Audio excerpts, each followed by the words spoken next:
कि वो क्या खासियत थी कि प्यारे मोहम्मद सल्लल्लाहु ताला अलैहि वसल्लम ने 23 साल में इतना बड़ा इनकलाब बर्पा किया। 23 साल में इतना बड़ा दीन कायम किया। 23 साल की सिर्फ छोटी सी जिंदगी में 40 साल की जिंदगी जब हुई नबी अलैहिस्सलाम की, तो आप सल्लल्लाहु अलैहि वसल्लम ने लोगों को बताया कि मैं अल्लाह का रसूल हूं और तुम्हारे लिए पैगाम मोहब्बत इस्लाम की शक्ल में लाया हूं। तो फिर कितने साल, 63 साल की उम्र में प्यारे मोहम्मद अलैहिस्सलाम इस दुनिया से वापस तशरीफ ले गए। 23 साल में दीन कहां है? शाम को जहां सूरज डूबता है वहां तक अजान जाती है, सुबह को जहां से सूरज निकलता है वहां से अजान शुरू होती है।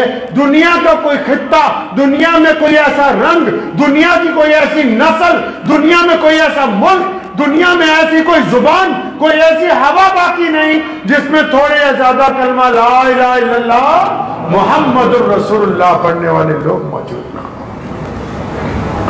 ये इनकलाब कोई और बर्पा नहीं कर सका आज तक कायनात में। लोग बेहतरीन इमारतें ला सकते हैं, बड़ी हुकूमतें दिखा सकते हैं, लेकिन जो इनकलाब मुहम्मदुर रसूलुल्लाह ने बर्पा किया पूरी कायनात के अंदर, कि दुनिया के हर खित्ते में आज उनके नाम की अजान दी जा रही है। मुअज्जिन बार बार ऐलान करता है मुसलमानों को, ये बताता है जब कि सबसे बड़ा अल्लाह है, जब ये बताता है कि हम एक अल्लाह की इबादत करते हैं, तो बड़े फख्र के साथ मुअज्जिन रोजाना इस बात को दोहराता है कि दुनिया के इंसानों, ये जो इनकलाब बर्पा हुआ है इसके कायद और इसके बानी मुहम्मदुर रसूलुल्लाह है।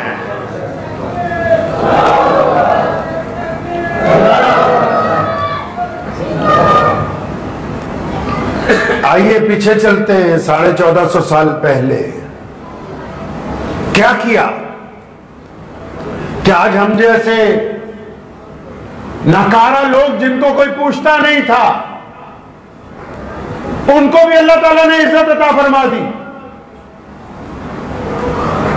जिनका कोई नाम नहीं था, पहचान नहीं थी पूरी दुनिया में, वो भी आज लोग कहते हैं मियां साहब, खान साहब, अंसारी साहब, फलां साहब और फलां साहब। ये इज्जतें आई कहां से? ये कायनात में एक नया दस्तूर, नया मंशूर, एक बेहतरीन तरबियत का और बेहतरीन माशरा, और ऐसे लोग जो एक दूसरे को अपना भाई समझते हैं, ऐसे लोग जो दूसरों के लिए हमदर्दी रखते हैं, ऐसे लोग जो औरतों को एहतराम देते हैं, ऐसे लोग जिनके दिलों में खुदा का खौफ मौजूद है, ऐसे लोग जो अपने लुकमे में से गरीब को लुकमा खिलाते हैं, और ऐसे लोग जो जालिम के पंजे में पंजा अड़ाते हैं। ये कायनात में ऐसे आज 1.5 अरब से ज्यादा ऐसे लोग मौजूद हैं जो अपने आप को मुसलमान कहते हैं। इन तक दीन पहुंचा कैसे? वो क्या वजूहात थी जो मोहम्मद रसूलुल्लाह सल्लल्लाहु अलैहि वसल्लम का पैगाम आज रमजान मुबारक के इस जुम्मे में उन दिनों को हम याद करते हैं जब दुनिया ऐसी नहीं थी जैसी अब है दुनिया, तब ऐसी नहीं थी। कैसी थी उस वक्त दुनिया? आए पीछे चले, प्यारे मोहम्मद सल्लल्लाहु अलैहि वसल्लम की जिस साल पैदाइश होती है उससे पहले का जो अरसा गुजरा है, सैयदना इब्राहिम अलैहिस्सलाम के बाद से लेके प्यारे मोहम्मद अलैहिस्सलाम की आमद के दरमियान का जो अरसा है कई 100 साल का, क्या हुआ उसमें? अल्लाह के नबी अलैहिस्सलाम से पहले जो नबी आए, इब्राहिम अलैहिस्सलाम आए, हजरत ईसा अलैहिस्सलाम आए, मूसा अलैहिस्सलाम आए, उन्होंने अपना दीन लोगों तक पहुंचाया। उन हजरात के जाने के बाद, दुनिया से पर्दा फरमाने के बाद क्या हुआ? ये जो दुनिया का इतिहास है ये सिर्फ इस्लाम का इतिहास नहीं है। प्यारे मोहम्मद अलैहिस्सलाम जब आए दुनिया में तो हालत क्या थी दुनिया की आपको पता है? मक्कातुल मुकर्रमा में जहां नबी अलैहिस्सलाम पैदा हुए वहां हालत ये थी कि अगर किसी के घर में बेटी पैदा होती थी, किसी के घर में बेटी पैदा होती थी, ये वाकयात आपको इसलिए सुना रहा हूं, आप कोई काम करते हैं ना, कोई मिस्त्री कोई मकान बनाता है ना, कोई मजदूर किसी खेत में काम करता है ना, तो जब वो लहलहाते हुए बागात दिखाता है ना, तो मालिक को बताता है कि जब मैं यहां आया तो जंगल था, जब मैं यहां आया पहाड़ थे, जब मैं यहां आया पानी नहीं था, जब मैं यहां आया जहां जंगली बूटियां उगी हुई थी, ये तो सारी मेरी मेहनत है जो आज तुम यहां खूबसूरत फूल और फल देखते हो। इसलिए आज पहले आपको उस जंगल को दिखाएं जो मोहम्मद रसूलुल्लाह सल्लल्लाहु अलैहि वसल्लम से पहले दुनिया में बना हुआ था। तब यह बात सामने आएगी कि मोहम्मद रसूलुल्लाह ने क्या इनकलाब बर्पा किया। मक्कातुल मुकर्रमा है, किसी के घर में बेटी पैदा होती है, फौरन बाप छीन लेता है मां से बच्चे को। भाई क्यों छीन रहे हो, क्या बात है?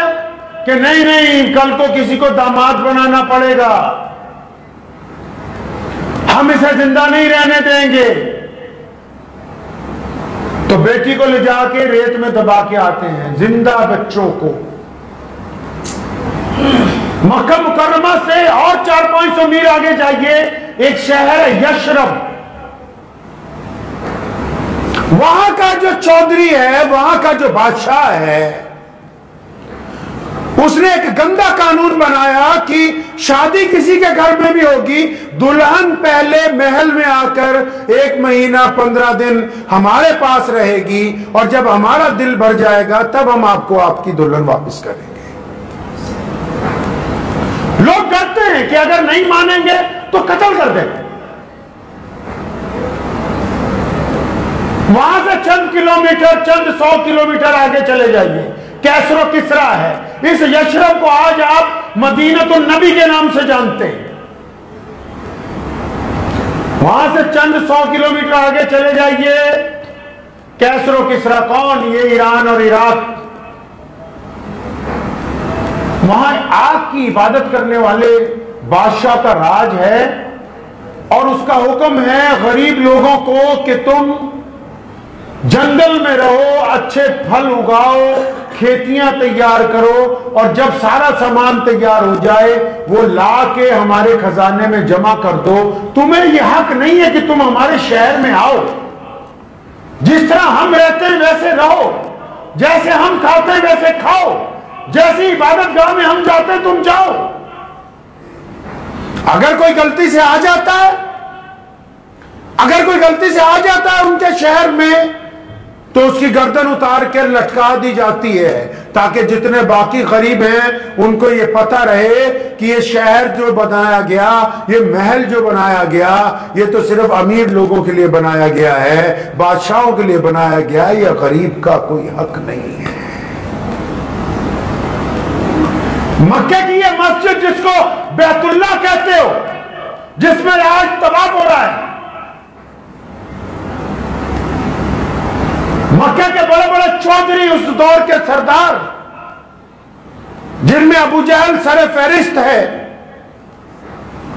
वो ये कहते हैं कि हम इबादत करते हैं इस घर में जाके, लेकिन अगर कोई उनका नौकर, अगर कोई मक्के का गुलाम, अगर कोई मक्के का काला, अगर कोई मक्के का गरीब, अगर कोई मक्के का मजलूम बैतुल्लाह की चौखट में अपना पैर भी रखता है तो उसकी गर्दन उतार दी जाती है, और यह बताया जाता है कि क्योंकि तुम्हारी जात नीची है, तुम्हारा रंग काला है, तुम्हारी बरादरी अच्छी नहीं है, तुम इस इबादत गाह में नहीं आ सकते, यहां सिर्फ अमीर लोग आकर इबादत कर सकते हैं। सुने क्या था रसूलुल्लाह से पहले। ये मैं आपको कुरान हदीस की बातें नहीं सुना रहा हूं, ये दुनिया का इतिहास है, विश्व का इतिहास है ये, कि मोहम्मद रसूलुल्लाह से पहले दुनिया कैसी थी। जितने मर्जी आज लोग कहते रहे कि हमने ह्यूमन राइट कमीशन बना लिए, हमने डेमोक्रेसी बना ली, इसकी बुनियाद रखने वाले अगर कोई है कायनात में तो सिर्फ हमारे प्यारे नबी मोहम्मद रसूलुल्लाह। और आगे चले जाइए, कैसरो किसरा से आगे ताशकंद, बुखारा, क्या होता है जी वहां? बादशाह के बच्चों की दिल करता है कि कोई खेल खेलें।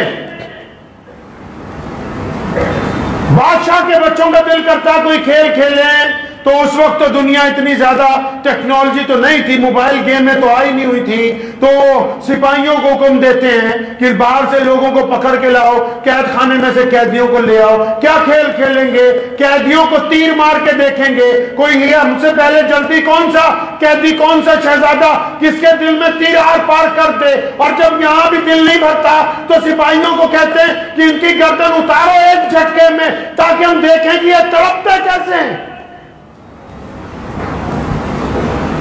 बादशाह की औलादें, उस दौर के बड़े बड़े लोगों की औलाद सिर्फ तड़पते हुए जिस्मों को देखने के लिए लोगों की गर्दनें उतरवाती है। बहुत सारे लोग पूछते ना इस्लाम पूरी दुनिया में कैसे पहुंचा? सुनो दिल थाम के, कैसे इस्लाम पूरी दुनिया में पहुंचा है। मोहम्मद रसूलुल्लाह सल्लल्लाहु अलैहि वसल्लम की पैदाइश से पहले यह हालत थी कि वो कत्ल कर रहे थे बार बार। जब वो कत्ल करते थे शहजादे शहजादियां खुश होते थे और आगे चले जाइए। ये तहजीब, ये जो आज अपने आप को कहते हैं कि हम तो पूरी दुनिया की सबसे बड़ी डेमोक्रेसी है, चाइना फला फला की, हमने तो बहुत तरक्की की है। हालत ये थी कि जिस तरह आप आज बाजार में जानवर खरीदने जाते हैं ना, मंडी में, इनकी फौजें, इनके सिपाही गांव पर हमला करते थे, सारे खानदानों को गिरफ्तार किया जाता था, फिर भट्टी सुलगाई जाती थी, उनमें गरम मोहर करके तमाम लोगों की गालें दागी जाती थी, पैरों में बेड़ियां डालते थे। फिर मंडी के अंदर सुबह को बोली लगती थी, गुलाम खरीद लो। मिसाल के तौर पर अगर रात को 20 आदमी एक खानदान के गिरफ्तार कर दिए, उनके चेहरे दाग दिए, उनके पैरों में बेड़ियां डाल दी, उनकी बेटियों के बेड़ियां डाल दी गई, उनके बच्चों के। और जब वो मंडी में बिकने आए, खरीदने वाले को अगर बाप पसंद आया तो वो खरीद के ले गया, किसी को बेटी पसंद आई वो खरीद के ले गया।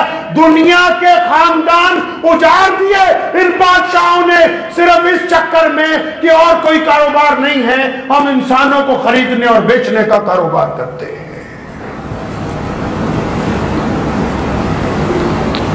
ये नई दुनिया जिसको आप अमेरिका कहते हो,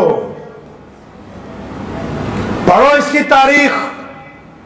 खुद कहते हैं वो अंग्रेज आज वाशिंगटन की सुप्रीम कोर्ट में मोहम्मद रसूलुल्लाह का नाम आज भी सबसे सुनहरी हरफों में लिखकर लगाया गया है कि कायनात में अगर कोई इंसाफ कर सकता था सबसे बेहतरीन तो वो मोहम्मद रसूलुल्लाह की जात है।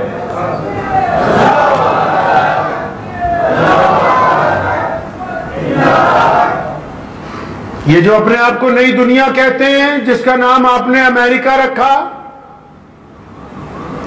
वहां जब खेत में, इसके ऊपर फिल्में भी बनी हुई हैं, आप देख लीजिए गूगल के ऊपर जाके, जब खेत में कोई जिम्मेदार के पास कोई काम करता है उसका मजारा, और उसको खुद खाने को कुछ नहीं मिलता, जिन दिनों में नई फसल लगानी होती है, अगर हफ्ता गुजर जाए, 15 दिन गुजर जाए, वो बार बार अपने मालिक को बोले, जिम्मेदार को जाके बोले कि थोड़ा सा अनाज दे दो, मेरे बच्चे भूखे हैं, मैं इनको खाना खिलाना चाहता हूं, मेरे बच्चे बिस्तर पर लग गए, उनके पास रोटी नहीं है, पानी पी पी के, दरख्तों के पत्ते खा खा के उनकी हालत खराब हो गई, अगर थोड़ा सा अनाज हमें दे दोगे हमारे बच्चों की जान बच जाएगी। जिम्मेदार उसको मारता है, पीटता है, वो दौड़ता हुआ जाता है, अदालत में दरखास्त लगाता है कि मेरे जिम्मेदार ने मुझे खाना नहीं दिया, मेरे बच्चे मरने वाले हैं। तो उस दौर की अदालत ये फैसला करती है कि क्योंकि तुम्हारा रंग काला है और तुम गरीब हो, तुम इंसानों की कैटेगरी में नहीं आते, तुम किसी अमीर आदमी के खिलाफ दरखास्त नहीं दे सकते। बहुत लोगों को तकलीफ होती है, इस्लाम दुनिया का सबसे बड़ा दीन कैसे बना? सुनो कैसे बना। प्यारे मोहम्मद सल्लल्लाहु ताला अलैहि वसल्लम के आने से पहले अगर किसी से कत्ल हो जाता है तो वो जिस बंदे को जो बंदा कत्ल करता है तो मरने वाले का बेटा इस इंतजार में जवान होता है कि इसको मारूंगा, और फिर जब उसका कत्ल होता है तो उसकी औलाद कहती है कि उसको मारेंगे। नस्लें गुजर जाती हैं, खूनी जंगें बंद नहीं होती हैं। लोग कहते हैं इस्लाम पूरी दुनिया में पहुंच गया, इस्लाम ने ये कर दिया। इस इस्लाम से आने से पहले था क्या? इस्लाम के आने से पहले जो लोग खुदा की बात कर रहे थे, जो इबादत की बात कर रहे थे, जो इबादत गाहों में बैठे हुए थे, वो खुद बड़े बड़े हुक्मरानों के चमचे थे। वो ये नहीं चाहते थे कि हमारे हुक्मरान हमसे नाराज हो जाए। ये कायनात में सबसे पहले मोहम्मद रसूलुल्लाह आए हैं। सुनो प्यारे पैगंबर ने क्या किया है। प्यारे पैगंबर मोहम्मद रसूलुल्लाह सल्लल्लाहु अलैहि वसल्लम जब मक्के की सरजमीन पर पैदा हुए, नबी अलैहिस्सलाम की उम्र जब 40 साल हो गई, नबी अलैहिस्सलाम को हुक्म दे दिया गया।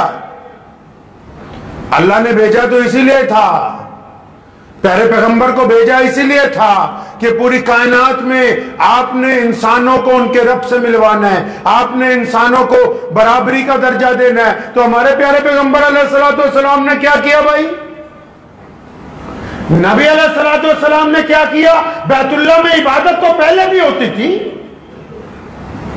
बैतुल्लाह में तवाफ तो पहले भी होता था। रसूलुल्लाह सल्लल्लाहु अलैहि वसल्लम ने क्या किया?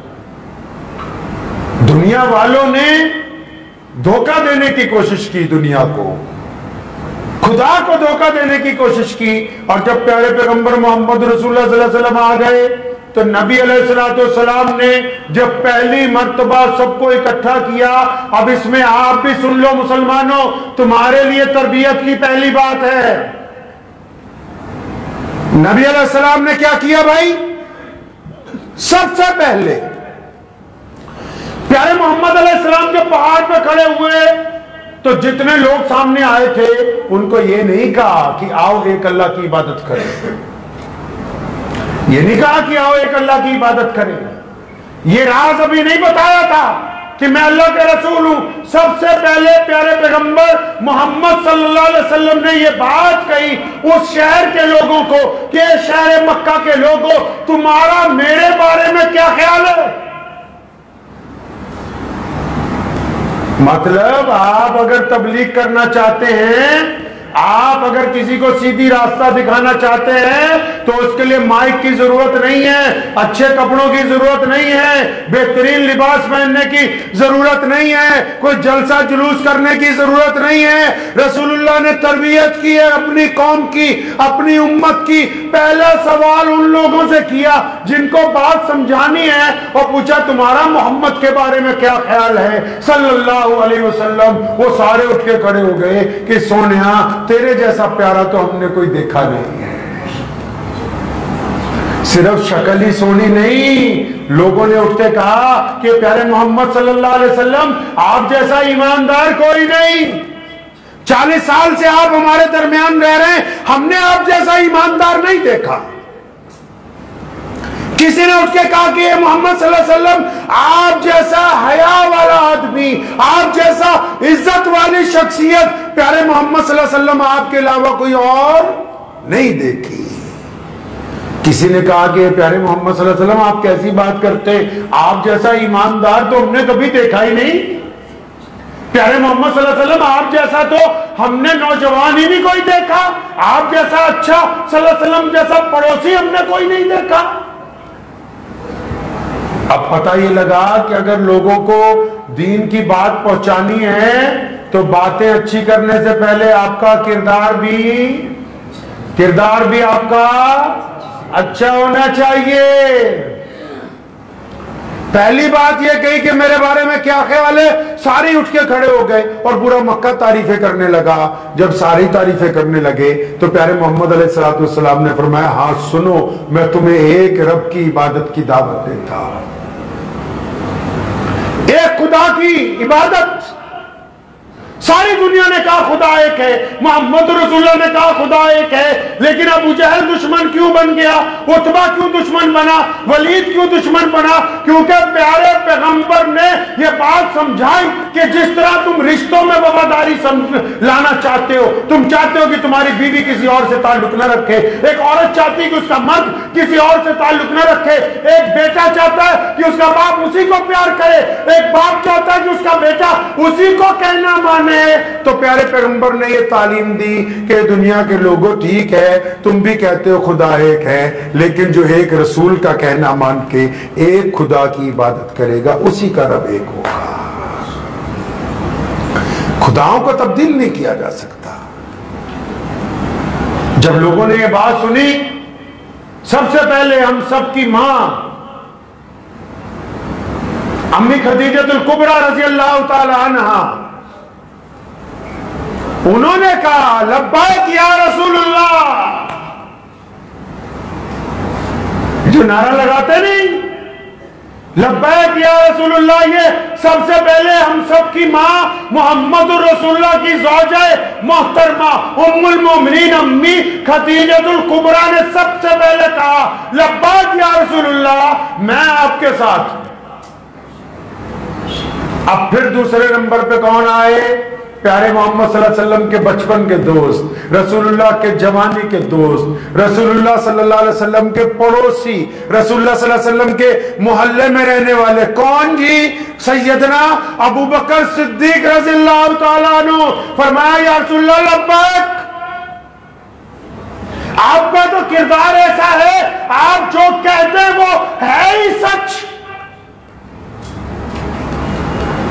सैयदना खालिद इब्न वलीद रज़ियल्लाहु ताला अन्हु जब मुल्क शाम में थे तो वहां उन्होंने एक मुसलमान का कत्ल कर दिया। हज़रत उमर फारूक को पता लगा, अबू बकर सिद्दीक खलीफा थे और वो बहुत बड़े जनरल थे खालिद इब्न वलीद, उनको वापस बुलाया। हज़रत उमर फारूक इतने गुस्से में थे, जब खालिद इब्न वलीद मस्जिद नबी में पहुंचे, उन्हीं का तीर निकाला और जब मारने लगे तो रुक गए क्योंकि खलीफा सामने मौजूद थे, और पूछा तुमने क्यों एक मुसलमान का कत्ल किया, तुमने क्यों उस मुसलमान की गर्दन मारी? हज़रत खालिद इब्न वलीद ने कोई लंबी चौड़ी बात नहीं कही। सैयदना अबू बकर सिद्दीक और उमर फारूक को बस इतना ही कहा, फरमाया जिसको मैंने मारा ना, जब वो मेरे पास आया तो उसने कहा कि तुम्हारे नबी कहते हैं कि ज़कात दो। कहते हैं जनरल के कि जब उसने ये नहीं कहा कि हमारे नबी, जब उसने लफ्ज़ तुम्हारा इस्तेमाल किया तो मैं समझ गया कि ये रसूलुल्लाह का दुश्मन है। जब उसने ये बात कही तो उसी उमर फारूक ने गले से लगा के माथा चूमा। फरमाया अगर इस बात के ऊपर मारा तो बिल्कुल दुरुस्त मारा है, कि किसी मुसलमान को यह हक नहीं पहुंचता कि नौज़ुबिल्लाह वो ईमान वाला भी हो और लफ्ज़ तुम्हारा इस्तेमाल कर दे। तो सैयदना अबू बकर सिद्दीक ने कहा लब्बैक या रसूलल्लाह। उधर गुलामों में से गुलाम उठा जिनका नाम लेना आज दुनिया अपने लिए एहतराम की बात समझती है, जिनका नाम लेना हम जैसे लोग अपने लिए इज्जत की बात समझते हैं। कौन सा गुलाम? जो हबशी है, जो काला है, जिसके जिस्म पर कपड़े पूरे नहीं, जिसके पांव में जूती नहीं, जिसके सर पर पगड़ी नहीं, जिसको मक्के के लोग धक्के मारते हैं, जिसको लोग बुरी बुरी बातें कहते हैं। उस गुलाम ने आके कहा कि लब्बैक या रसूलुल्लाह। वो गुलाम है सैयदना बिलाल हबशी रज़ियल्लाहु ताला अन्हु की साथ गिरामी है। और यहां फिर रिश्तेदारों की भी बात करता चलो। लोग कहते हैं कि रिश्तेदारों से पूछो कौन कैसा है। नबी अलैहिस्सलाम के एक रिश्तेदार एक बादशाह के पास गए, उसने पूछा बता रसूलुल्लाह कैसे हैं? तो फरमाते मैंने बड़ी कोशिश की कि बुराई करूं, निकली नहीं कोई। नबी अलैहिस्सलाम ने भी सोचा था कि ये सारे रिश्तेदार मेरा साथ देंगे, जितने हैं सारे ही बुला लिए अपने घर पर, बेहतरीन खाने बनवाए, उस दौर के लिहाज से सारी चीजें सजा दी गई और तमाम रिश्तेदार जितने चचा हैं और जितने मोहल्ले में रिश्तेदार हैं सारे के सारे बुला लिए। और उनकी बदबख्ती देखो, जब रिश्तेदारों को यह बताया कि मैं रब का रसूल हूं और दुनिया के लिए पैगाम मोहब्बत लेके आया हूं, सारों को सांप सूंघ गया, सांप सूंघ गया रिश्तेदारों को। और जब ये सारे चुप हो गए तो रिश्तेदारों के बिल्कुल पीछे एक बेटा बैठा है, मोहम्मद रसूलुल्लाह के चचा का बेटा है, रसूलुल्लाह से मोहब्बत करने वाला है, लेकिन उसकी उम्र अभी कम है, 14-15 साल सिर्फ उम्र कम है। वो बच्चा उठा, अपने पांव को पंजों के बल ऊपर उठाया, फिर दोनों हाथ हवा में उठाए और जोर से आवाज लगाई, क्या लब्बैक या रसूलुल्लाह। वो जो पीछे खड़ा है सबसे बच्चा, वो मौला अली करमुल्लाह वजू है। फरमाए कोई तुम्हारा साथ दे ना दे, अली तुम्हारे साथ।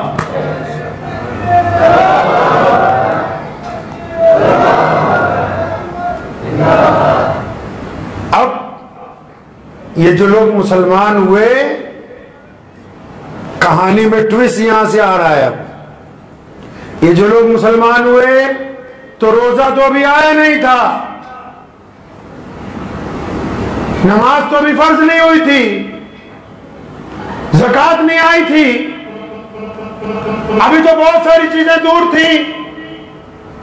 इन लोगों ने पूछा, या रसूलुल्लाह हमने तो आपको माना है, आपके रब को माना है या रसूलुल्लाह, आप बताएं तो सही हमने करना क्या है, हमारी जिंदगी का मकसद क्या है, हमारा मिशन क्या है, लोगों को क्या बताना है। कुर्बान जाओ, सुनो अब दुनिया के लोगों और मुसलमानों, दिल थाम के इसको अपने दिल पर नक्श कर लो। प्यारे पैगंबर मोहम्मद रसूलुल्लाह ने उस वक्त दुनिया में दीन को फैलाने का पहला ऐलान किया था और ये कहा कि अबू बकर रज़ियल्लाहु ताला अन्हु को, सैयदना बिलाल हबशी को ये बताया, मौला अली रज़ियल्लाहु ताला अन्हु को ये बात समझा दी कि जिस बंदे ने कलमा ला इलाहा इल्लल्लाह मुहम्मद रसूलुल्लाह पढ़ लिया है, जो एक रब को, एक रसूल को मानने लगा, अब उस पे लाजिम है कि कायनात में से छुआछूत का खात्मा कर दे। अब उस पे लाजिम है कि अमीर और गरीब एक ही सब में खड़े हों। अब उस पे लाजिम है कि गोरा और कोला, काला आपस में फर्क न करे। तभी तो अल्लामा इकबाल ने कहा ना कि आगे आए लड़ाई में अगर वक्त नमाज, किबला रू हो के जमीन बोस हुई कौम हिजाज, एक ही सब में खड़े हो गए महमूद और अयाज। ना कोई बंदा रहा ना कोई बंदा नवाज, बंदा साहिबो मोहताज व गनी एक हुए, तेरी सरकार में पहुंचे तो सभी एक हुए। ये वो कीमियाई बात थी, लोग तड़प रहे थे। रसूलुल्लाह ने इबादत से मिलावट को खत्म करके सामाजिक व्यवस्था के अंदर से जुल्म के खात्मे का ऐलान कर दिया। और ऐलान ऐसा नहीं किया कि सिर्फ बातों में किया हो। सैयदना बिलाल हबशी हैं, काले हैं और उनके पांव में जूती नहीं है। बिलाल हबशी को मक्के के कुफार मारते हैं और जब उनको आजाद करवाया, अबू बकर सिद्दीक के हाथ में हाथ दिया। अबू बकर शहजादा है, अबू बकर बादशाह है, अबू बकर नवाब है, अबू बकर आला खानदान के हैं, दोनों के हाथ में हाथ दिया। फरमाया आज से बिलाल और अबू बकर दोनों भाई भाई हैं। अब बिलाल की कोई इज्जत कम नहीं कर सकता क़यामत तक। अब इस मस्जिद में कोई किसी को रोक नहीं सकता कि तेरा रंग काला है, तेरा कारोबार छोटा है, तेरी नस्ल ऐसी है कि तू आगे नहीं जा सकता। जो अल्लाह का, रब रसूल का कुरान आला दर्जे में पढ़ता होगा, वो रसूलुल्लाह के मुसल्ले पर खड़ा होगा। उसकी जात और बरादरी और रंग और नस्ल का उससे कोई ताल्लुक नहीं होगा। तभी तो दुनिया तो तड़प रही थी, दुनिया में तो बदमाशी थी। आज भी इस्लाम की मुखालफत यूरोप में सबसे ज्यादा होती है। क्यों? क्योंकि उनको पता है कि अगर दीन मोहम्मद की तबाह करेंगे तो फिर ये जो हमने प्रोटोकॉल के नाम पर दुनिया बनाई है, जिसमें जुल्म है, जिसमें ऊंच नीच है, ये दुनिया खत्म हो जाएगी, लोगों को बराबरी का दर्जा मिल जाएगा। जब ये पैगाम निकला ना मक्के से कि मोहम्मद आ गए हैं सल्लल्लाहु अलैहि वसल्लम, अब तो एक ही सब में खड़े होते हैं सारे। अब जब ये पैगाम निकला ना तो लोग जोक दर जोक आए। कुरान तो पढ़ो, इज़ा जाअ नसरुल्लाह। अल्लाह ने ऐलान कर दिया, प्यारे महबूब आपने जो ऐलान कर दिया है, और रसूलुल्लाह ने प्रैक्टिकल ऐलान किया। क्या किया? जिस दिन मक्का फतेह हुआ ना, प्यारे मोहम्मद अलैहिस्सलाम मक्का मुकर्रमा की बैतुल्लाह में पहुंचे। बैतुल्लाह के बेड़े में, बैतुल्लाह के सहन में, बैतुल्लाह की मस्जिद में अबू बकर खड़े हैं रजी अल्लाह ताला अन्हु, उमर फारूक खड़े हैं रजी अल्लाह ताला अन्हु, हज़रत उस्मान ज़ुन्नूरैन मौजूद हैं रजी अल्लाह ताला अन्हु, मौला अली करमुल्लाह वजहू वहां पर मौजूद हैं, अब्दुल्लाह इब्ने जुबैर मौजूद हैं, खालिद इब्ने वलीद जैसे मुजाहिद आजम मौजूद हैं। लेकिन सारे शहजादों की मौजूदगी में वो फरमाया मेरा बिलाल कहाँ है? कौन बिलाल? हबशी बिलाल। कौन बिलाल? गरीब बिलाल। फरमाया बिलाल को बुलाओ। साहबा समझ गए कि बिलाल को क्यों बुला रहे हैं, क्योंकि आजान दिलवानी है। चंद ने कान में कहा या रसूलुल्लाह, चंद ने कान में कहा या रसूलुल्लाह, आज अगर उस हबशी मां के बेटे को बैतुल्लाह की छत पर चढ़ाया तो ये मक्के के जितने बड़े बड़े चौधरी हैं जो आज जंग हार गए, जो आज शिकस्त खा गए, इनकी रही सही इज्जत भी खत्म हो जाएगी। प्यारे पैगंबर को गुस्सा आया, नाराजगी का इजहार फरमाया आज तो ये बात कह दी, दोबारा मत कहना। जब अल्लाह रसूल के नाम पर मार खानी हो तो बिलाल का है, और जब मक्का फतेह हो जाए तो कोई और बैतुल्लाह की छत पर चढ़ जाए। सुन लो कान खोल के कि आज अगर बैतुल्लाह की छत पर चढ़ के कोई अजान देगा तो मेरा बिलाल देगा। ये आपको भी समझाना था। खरबूजे नु वेख के कई बारी खरबूजा रंग फड़ लेंदा है। जिनको ये वहम है ना, पठान में, अंसारी में, कुरैशी में अच्छा रिश्ता मिलने के बावजूद दूसरे को नहीं देंगे अपनी बेटी, तो अपने आप को इस्लाम में दाखिल ना समझें। किसी की चौधराहट इस दीन में नहीं चल सकती, किसी की बदमाशी नहीं चलेगी इस दीन के अंदर। कोई अपने आप को मुसलमान समझता हो कि हाँ जी हमारी बदमाशी चलेगी मस्जिद में, हम बताएंगे कौन सी बरादरी का इमाम होगा, कौन सी बरादरी के मदरसे होंगे, कौन सी बरादरी की मस्जिद बनेगी। अगर आप भी इस्लाम में गुंडागर्दी करना चाहते हैं तो यकीन मानो आपका दिल आपको कहता होगा कि आप रब रसूल का काम करते हैं। अल्लाह के नजदीक नील है, बिल्कुल कांटा लगा हुआ है, कोई मर्तबा नहीं है। इस्लाम ने तो रग काटी है, दुनिया से जुल्म की। ये जुल्म ही तो है कि एक आदमी आगे खड़ा हो, शहजादा हो, और एक गरीब बाहर खड़ा हो। इंसाफ इसको कहते हैं।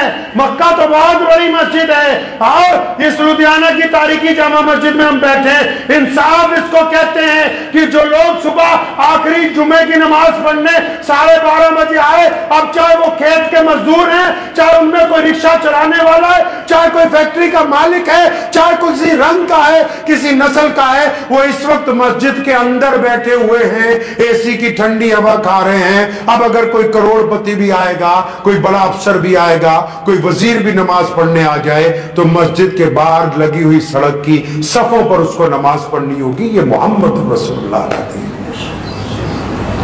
ये वो प्रैक्टिकल निजाम है। दुनिया समझती है कि इस्लाम को ताकत से शिकस्त दे देंगे। कोई ताकत दुनिया में इस्लाम को शिकस्त नहीं दे सकती। अगर हमको हराना है तो कोई रास्ता नहीं सिवाय इस्लाम के। इस्लाम के अंदर आने के बाद अपना किरदार ऊंचा करोगे तब तो किसी मुसलमान को हरा सकते हो। इसके अलावा कोई दूसरा रास्ता दीन इस्लाम के अंदर है नहीं कि भी आगे चलेगा ना, क्योंकि ये आला निजाम है। इसने दुनिया के दिलों पर मरहम लगाई है, इंसानों के पैरों से बेड़ियां काटी हैं। मोहम्मद रसूलुल्लाह ने बेटी को कंधे पे बिठाया, एहतराम दिया है लोगों को। हुक्म हुआ है कि तुम तमाम लोगों की, चाहे वो मुसलमान हो या नहीं हो, इससे कोई मतलब नहीं। आप में से कई लोग पूछने लग पड़ते हैं कि जो फलां इस्लामी मुल्क में फलां गैर मुस्लिमों की इबादतगाह बन गई, वो इबादतगाह गैर मुस्लिमों की जो बनी है वो इस्लाम के आला निजाम की मिसाल है, उनका कोई कमाल नहीं है उसमें। इस्लाम ने अदल और इंसाफ को कायम किया। अगर कोई बंदा ईमान में नहीं है, आपके मजहब में नहीं, और आप उस मुल्क में हुकूमत करते हैं, तो उनकी इबादत गाहों की हिफाजत करना भी आपकी जिम्मेदारी है। मोहम्मद रसूलुल्लाह ने हमें यह बात समझाई कि जब तुम कहीं जाओगे तो लोगों की बेटियों की इज्जत करना, उनके बड़ों के एहतराम करना, उनके मजहबी रहनुमाओं का एहतराम करना, उनकी इबादत गाहों का एहतराम करना। यह कमाल अगर अता हुआ तो मोहम्मद रसूलुल्लाह की तरफ से अता हुआ। अब जब ये पैगाम निकला ना मक्के से, तूफान की तरह, जैसे बारिश का पानी तेजी से चलता है, जैसे दरिया की लहरें चलती, जैसे समुंदर की लहरें चलती, बड़े बड़े लोग आए इसके आगे बंद बांधने के लिए। रिचर्ड आया बार बार, मलका बरतानिया ने बंद बांधने की कोशिश की इस्लाम के आगे। फ्रांस के बादशाह बार बार आए, जर्मन बार बार निकल के इस्लाम के सामने आए कि इस्लाम का बंद बांधना है। अल्लाह के बंदे, तुम उस दरिया के आगे कैसे बंद बांध सकते हो जो अमीर और गरीब, छोटे और बड़े को एक ही चुल्लू के साथ पानी पिलाने के लिए तैयार हो? तुम उसके आगे बंद नहीं बांध सकते हो। तारीख है इस्लाम की। मैदान बदर से लेके आज तक, बदर के मैदान से लेके आज तक शिकस्त इस्लाम की तारीख में नहीं लिखी। फतेह की सूरत में गाजी, मौत आए तो शहीद, बस दो उन्वान है मेरे फसाने के। ये प्यारे पैगंबर मोहम्मद रसूलुल्लाह को सलातुल सलाम भेजने का वक्त है।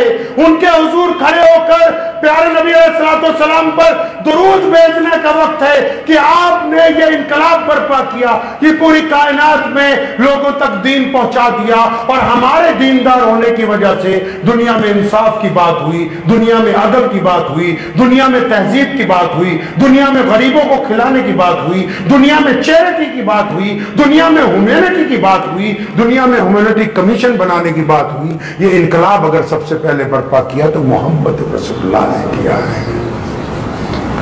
तो इस मौके पर रमजान के हम भी इस बात को याद रखें कि हमें अपने किरदार से एक अच्छा मुसलमान बनना है। बनेंगे ना इंशाअल्लाह? एक अच्छा मुसलमान बनना है।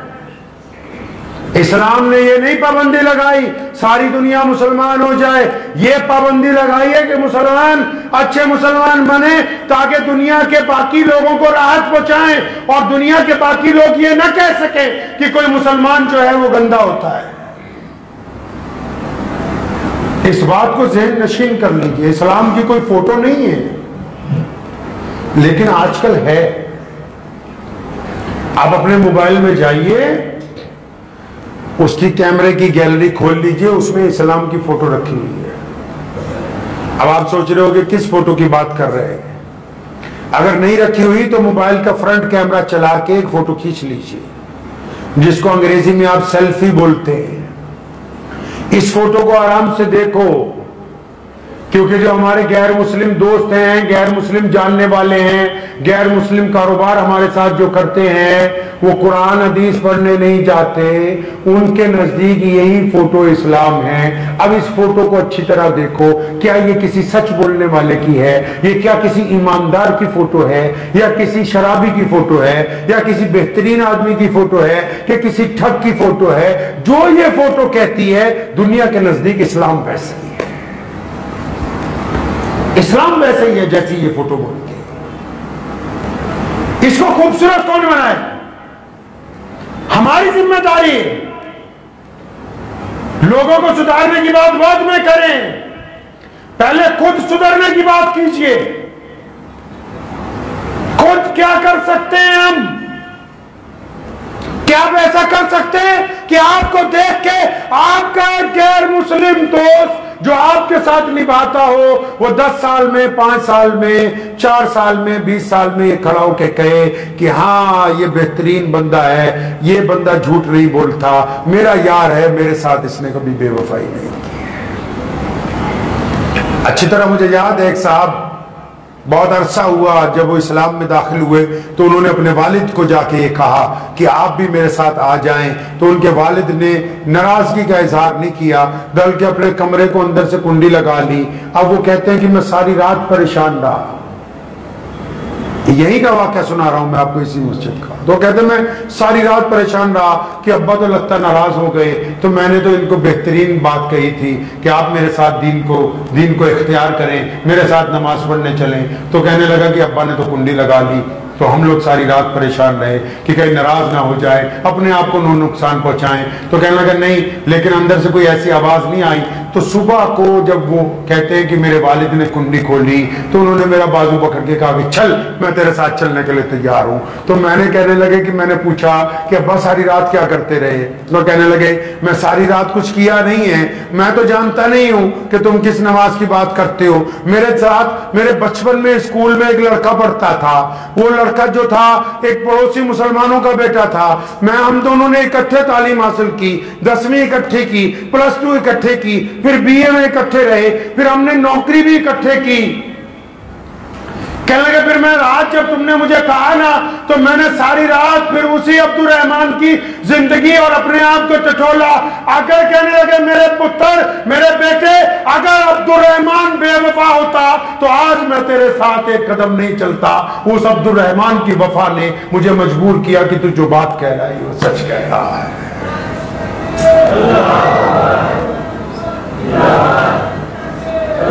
तो समझ गए बात आप? इस्लाम ने यह नहीं कहा कि किसी मजहब की बुराई करो, इस्लाम ने कहा अपनी क्वालिटी अच्छी बनाओ।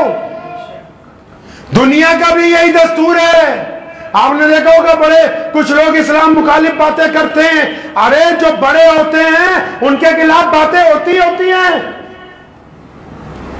आप उनका जवाब ना दीजिए, आप अपना किरदार अच्छा कीजिए, अपना किरदार अच्छा कीजिए। आपके किरदार से पता लगना चाहिए कि वाकई ये बेहतरीन ईमान वाला है। आपके किरदार से किसी को इस्लाम अच्छा लगे या ना लगे इसकी कोई जरूरत नहीं, लेकिन कोई ये ना कहे कि ये फला बंदा मुसलमान होने के बावजूद बेईमान है। रसूलुल्लाह ने पूछना है क़यामत वाले दिन, करेंगे इंशाअल्लाह ताला।